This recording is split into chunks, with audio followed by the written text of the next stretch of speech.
1947 में जब सरदार पटेल पूरे देश को एक करने में लगे हुए थे, तब एक रियासत ऐसी थी जिसको पाने के लिए जिन्ना इस तरह से अड़ गए थे कि उसके बदले में कश्मीर तक देने के लिए तैयार थे। वही कश्मीर जिसके लिए आज तक पाकिस्तान भारत से लड़ने को तैयार बैठा रहता है। इस रियासत का मामला ब्रिटिश कॉमनवेल्थ से लेकर संयुक्त राष्ट्र यानी कि यूनाइटेड नेशंस तक ले जाने की नाकाम कोशिश रही और अंत में सरदार पटेल ने इसको अपने कब्जे में कर लिया। आज के इस वीडियो में आपको ये पूरी कहानी पता चलेगी, तो वीडियो को एंड तक जरूर देखिएगा, क्योंकि अपना इतिहास नहीं जानोगे तो खुद को कैसे पहचानोगे। नमस्कार, मेरा नाम है सिद्धार्थ सिंह और आप देख रहे हैं हिस्ट्री कनेक्ट। जब अंग्रेज भारत छोड़कर जा रहे थे तो उन्होंने एक बहुत ही खतरनाक खेल खेला था। उन्होंने अपने कब्जे वाले हिस्से तो भारत को सौंप दिए, लेकिन उन 565 रियासतों को अपने हाल पर छोड़ दिया जो कि अंग्रेजों के संरक्षण से चल रही थी। अंग्रेजों ने इन सब को यह अधिकार दे दिया था कि वो चाहे तो भारत में रहें, चाहे तो पाकिस्तान के साथ चले जाएं और अगर चाहें तो अपने आप को आज़ाद ही रहने दें। इनमें से एक रियासत थी हैदराबाद, जहां निजाम का शासन चलता था। हैदराबाद देश की सबसे बड़ी और सबसे पुरानी मुस्लिम रियासतों में से एक हुआ करती थी और इस रियासत के कर्ता धर्ता मीर उस्मान अली करीब 37 सालों से यहाँ के निजाम थे। इस दौरान वो दुनिया के सबसे अमीर आदमी माने जाते थे। एक एस्टीमेट के हिसाब से उनकी दौलत करीब 250 अरब डॉलर थी। इस दौलत में सोने और हीरो के जवाहरात तो शामिल थे, साथ ही 20 करोड़ डॉलर का जैकब हीरा भी था, जिसे निजाम पेपर वेट की तरह इस्तेमाल करते थे। जिन्ना इस बात को जानते थे कि हैदराबाद सबसे अमीर रियासत है, इसीलिए वो किसी भी हालत में इसे पाकिस्तान में मिलाना चाहते थे। यहाँ तक कि इसके लिए वो कश्मीर तक को कुर्बान करने को तैयार थे। तो जब भारत आज़ाद हुआ तो सारी रियासतें तो भारत के साथ विलय को तैयार हो गई, लेकिन हैदराबाद, जूनागढ़ और कश्मीर ये 3 रियासतें इससे बाहर रह गईं। आगे चलकर जम्मू कश्मीर का 26 अक्टूबर 1947 और जूनागढ़ का 20 फरवरी 1948 को भारत में विलय हो गया, लेकिन हैदराबाद रियासत के निजाम ने किसी भी कीमत पर भारत में विलय के प्रस्ताव को नामंजूर कर दिया और खुद को स्वतंत्र रहने का ऐलान कर दिया। अब भारत की समस्या ये थी कि हैदराबाद काफ़ी बड़ी रियासत थी। ये रियासत 80,000 स्क्वायर किलोमीटर से भी ज़्यादा के एरिया में फैली हुई थी और इसमें आज के तेलंगाना के साथ साथ महाराष्ट्र और कर्नाटका का भी कुछ हिस्सा शामिल था। अब अगर ये भारत में नहीं मिलती तो उत्तर भारत और दक्षिण भारत के बीच में एक दूसरा देश खड़ा हो जाता। तब ऐसा होता कि भारत देश को चलाना एक असंभव काम हो जाता। शायद इसीलिए सरदार पटेल ने हैदराबाद को भारत के पेट में कैंसर कहा था।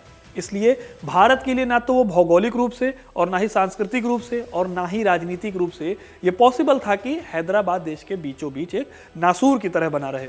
उधर निजाम को ये डर था कि अगर भारत में मिल गए तो उनकी शान शौकत ना चली जाए। अपनी आज़ादी को इंश्योर करने के लिए सबसे पहले उन्होंने फेमस ब्रिटिश वकील सर वॉल्टन माउंटन को भारत के वायसराय लॉर्ड माउंटबेटन के पास भेजा। माउंटन ने माउंटबेटन से कहा कि अगर भारत ने ज़्यादा प्रेशर डाला तो हैदराबाद पाकिस्तान के साथ मिल जाएगा। लेकिन निजाम इस धमकी तक रुके नहीं। उन्होंने जिन्ना पर भरोसा दिखाया और उन्हें हैदराबाद के सपोर्ट के लिए एक मैसेज भेजा। पहले तो जिन्ना ने मना किया, लेकिन फिर वो हैदराबाद के समर्थन में खड़े हो गए और उनके पक्ष में बयान देने लगे।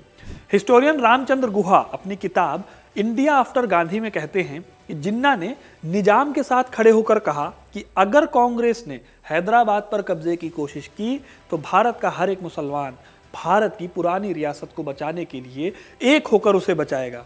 लेकिन निजाम की अपनी खुद की जनता, जो 1920 से ही उनके खिलाफ आंदोलन कर रही थी, वो इसके लिए तैयार नहीं थी। इसमें किसान और तेलुगु बोलने वाले लोग सबसे ज्यादा आगे थे।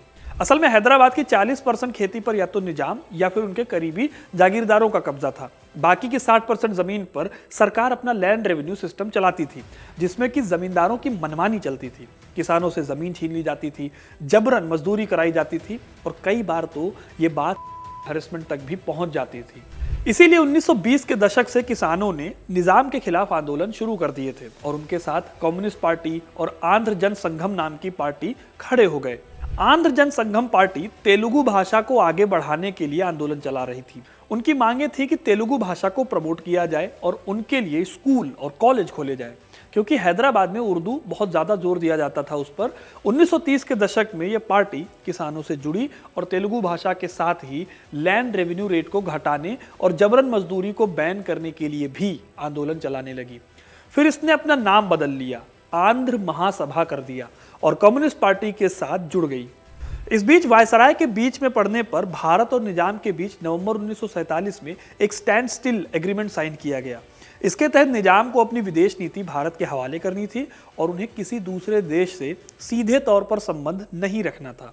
यानी कि निजाम अब दूसरे देशों से मदद नहीं ले सकते थे, लेकिन रियासत को बचाने के लिए वो कुछ भी करने को तैयार थे।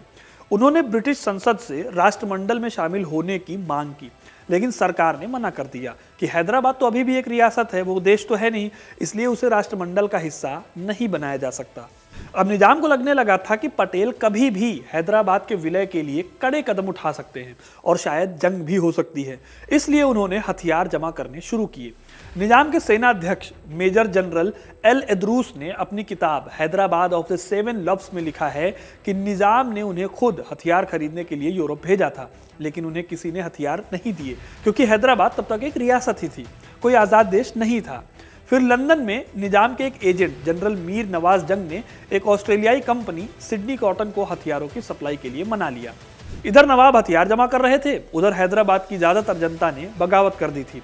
इंडिया सिंस इंडिपेंडेंस किताब में बिपिन चंद्रा बताते हैं कि 7 अगस्त 1947 से हैदराबाद कांग्रेस ने जहां सत्याग्रह आंदोलन शुरू किया, वहीं कम्युनिस्ट पार्टी ने किसान आंदोलन के जरिए निजाम की पॉलिसीज के खिलाफ एक बड़ा आंदोलन छेड़ दिया। निजाम की जनता बगावत के मूड में थी, लेकिन निजाम के पास अभी भी एक उम्मीद बाकी थी, और ये उम्मीद थे कासिम रिजवी, जो मजलिसे इत्तिहादुल मुसलमीन नाम का एक रेडिकल इस्लामिक ग्रुप चलाते थे। वो हैदराबाद के मुसलमानों को भड़काते थे और इसके दम पर राजाकर नाम से एक पैरामिलिट्री खड़ी की। इस सेना ने आंदोलनों को दबाने में निजाम की बहुत मदद की थी। हिस्टोरियन एजी नूरानी कहते हैं कि कासिम रिजवी के तेज तर्रार भाषणों ने निजाम हैदराबाद को इतनी झूठी उम्मीदें बंधा रखी थी कि वो ये सोचने लगे थे कि एक दिन निजाम का झंडा दिल्ली के लाल किले पर लहराएगा। लेकिन ऐसा हो नहीं पाया क्योंकि उनके प्लान के सामने पटेल खड़े थे।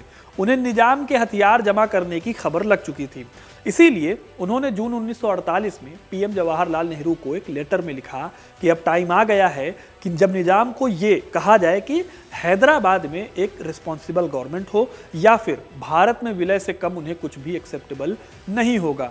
लेकिन अभी भी निजाम ने हार नहीं मानी थी। वो अपना मामला लेकर संयुक्त राष्ट्र तक चले गए। यूएन ने 16 सितंबर को सुनवाई की डेट रखी, लेकिन तब तक बहुत देर हो चुकी थी। सुनवाई से 3 दिन पहले ही यानी 13 सितंबर 1948 के दिन ऑपरेशन पोलो लॉन्च किया गया।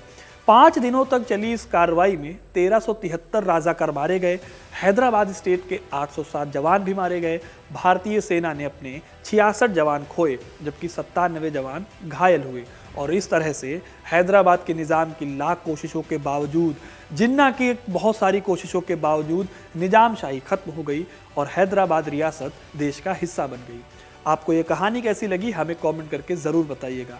वीडियो को लाइक और शेयर करना ना भूलें और ऐसी ही तमाम इंटरेस्टिंग कहानियों के लिए हिस्ट्री कनेक्ट को सब्सक्राइब ज़रूर करें। धन्यवाद।